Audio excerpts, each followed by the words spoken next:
अमृतत्व देकर है नमन उनको कि जो इस देह को अमृतत्व देकर इस जगत में शौर्य की जीवित कहानी हो गए।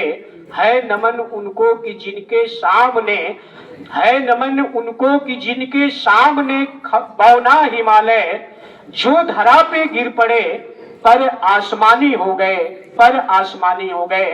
निश्चित रूप से प्यारे बच्चों, पतित पावने इस धरा पे अवस्थित आज के इस पूर्व दिवस पे यह जो आयोजित कार्यक्रम हो रहा है, इस कार्यक्रम में उपस्थित विद्यालय के विद्वान शिक्षक मित्र, शिक्षिकाएं, विद्यालय कर्मचारी और मेरे आज और कल के भावी भविष्य के कर्णधार मेरे प्यारे बच्चों, हिमालय जैसे विराट व्यक्तित्व के धनी अद्वितीय प्रतिभा, महान कवि, राजनीति के पितामह, देश के सबसे बड़े लोकतांत्रिक, विश्व के सबसे बड़े लोकतांत्रिक देश भारत के प्रधानमंत्री पद पे लगातार 3 बार एक जो उनका कार्यकाल था 13 दिन का, दूसरा 13 माह का और तीसरा 5 वर्षों का कार्यकाल कुशलता पूर्वक संचालित किया और आपने उस भारत को उस चरम पे पहुंचाया। निश्चित रूप से आप धन्य हैं। और आज इस पूर्व दिवस पे आपकी जयंती कार्यक्रम जो प्रशासन द्वारा सुशासन दिवस के रूप में आज इस कार्यक्रम को मनाया जा रहा है, पूरे विद्यालय परिवार की तरफ से आप सभी को ढेर सारी शुभकामनाएं और बधाई। प्यारे बच्चों, आपका जन्म 25 दिसंबर सन 1924 ईस्वी को मध्य प्रदेश के ग्वालियर में हुआ था। बचपन से ही आपने बहुत ही कुशाग्र मेधावी थे और आपने अपने जीवन काल में कई महत्वपूर्ण उपलब्धियों को किया। विश्व स्तर पे भारत के परचम को लहराया। उनमें से कुछ चीजों को हम आपसे शेयर करने का प्रयास कर रहे हैं। सबसे पहले सन 1998 ईस्वी में अटल जी के प्रधानमंत्री काल में, उस समय उसके पहले भी एक परमाणु परीक्षण किया गया था, लेकिन वह असफल रहा 1972 ईस्वी में। और उसके बाद वह कार्यक्रम यूं ही चलता रहा। लेकिन जब आप देश की बागडोर जब आपने संभाले, सन 1998 की बात है, उस समय देश के राष्ट्रपति के पद पे डॉक्टर एपीजे अब्दुल कलाम थे।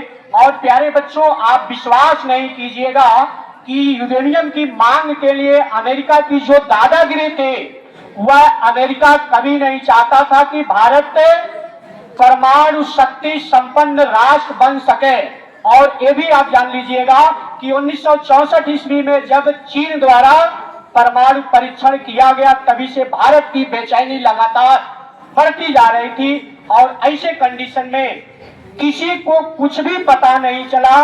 एक सैनिक अभ्यास के तौर पे राजस्थान के पोखरण में वह कार्यक्रम को प्रारंभ किया गया। आपको मालूम होगा, बच्चे गीत गाते हैं अटल जी जब वह उस समय प्रधानमंत्री थे कि का हो अटल चाचा पियजुआ अनार हो गए।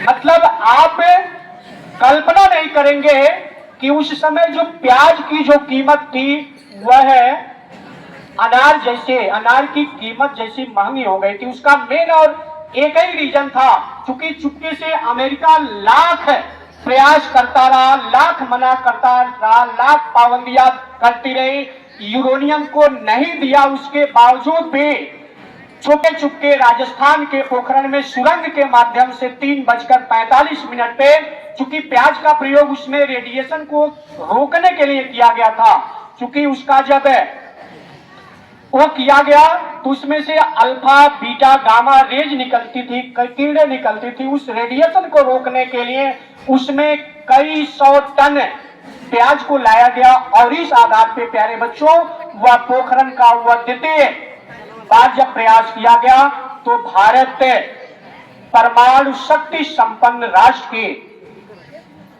लाइन में खड़ा हुआ। और इतना ही नहीं प्यारे बच्चों, संयुक्त राष्ट्र महासभा में विदेश मंत्री, उस समय विदेश मंत्री के रूप में श्री अटल जी देश की जिम्मेदारी का निर्वहन कर रहे थे। और चूंकि हमारी मातृभाषा क्या है, हिंदी, और यह भी एक रिकॉर्ड है कि उस संयुक्त राष्ट्र महासभा में हिंदी भाषा बोलने वाले किसी भारत के कोई यदि लीडर रहा या विश्व का कोई यदि लीडर रहा तो वह थे अटल बिहारी वाजपेयी। प्यारे बच्चों, इतना ही नहीं, उनका जो विचार था वह सदैव वसुधैव कुटुंबकम की बात करते थे। आपने पढ़ा होगा, अयम निजा परोवेतु गणना लघुचेत साम उदार चरिता नाम तू वसुधैव कुटुंबकम। मतलब उन्होंने कहा था कि India is not a piece of land, Bharat कोई धरती का टुकड़ा नहीं बट ए लिविंग एंटिटी। यानी कि उन्होंने कहा था भारत कोई भूमि का टुकड़ा नहीं है, यह जीता जागता राष्ट्र पुरुष है। ये बंधन की धरती है, ये अभिनंदन की धरती है, ये अर्पण की भूमि है, ये तर्पण की भूमि है। इसका नदी हमारे लिए गंगा है, इसका कंकड़ हमारे लिए शंकर है। हम जिएंगे तो भारत के लिए और मरेंगे तो भारत के लिए। और इतना ही नहीं प्यारे बच्चों, मेरे मरने के बाद भी यदि उस गंगा जल में हमारी इन अस्थियों को प्रवाहित किया जाएगा, जब प्रवाहित हमारी अस्थियां होंगी और उस अस्थियों को यदि कोई अपने कान लगा के सुनेगा तो वहां से सिर्फ और सिर्फ एक ही आवाज आएगी, भारत माता की, भारत माता की। निश्चित रूप से प्यारे बच्चों, ऐसे रहा हमारे पूर्व प्रधानमंत्री जी का व्यक्तित्व और कृतित्व। हालांकि हम लोगों को एक छोटी सी कसक दे के गए, हमारे जो कर्मचारी बंधु हैं उनके लिए ओपीएस और एनपीएस को लेके उसकी कसक हम लोगों को जीवन भर रहेगी।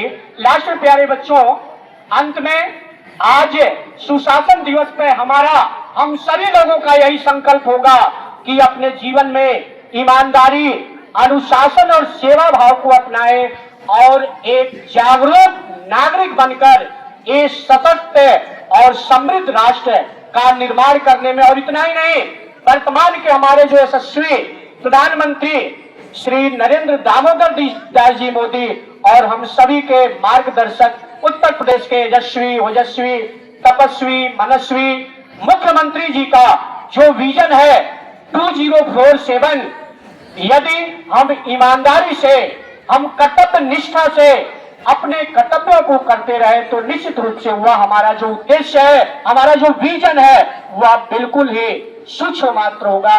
अंत में आप सभी लोगों को पुनः बहुत बहुत धन्यवाद, बधाई।